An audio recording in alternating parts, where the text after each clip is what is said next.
In March 2011, following the Arab Spring, the Syrian conflict mutated into a complex civil war.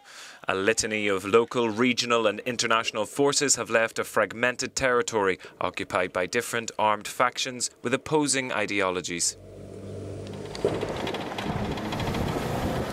The power of jihadist groups like the so-called Islamic State rose enormously and confronted the regime's army, as did the Lebanese, Iraqi and Iranian militias, as well as the US-backed Kurdish forces.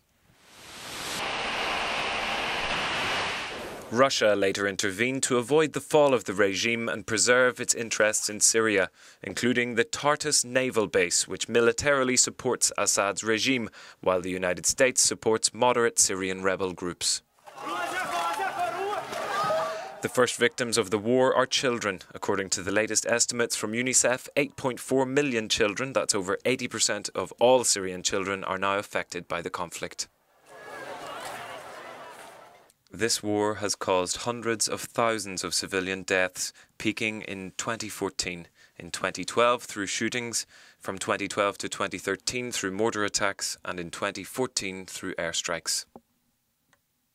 Since March 2011, medical facilities have suffered over 336 attacks, which killed 697 medical staff. Human rights organisations assert that war crimes were committed in Syria by all warring factions, costing the lives of over 280,000 people.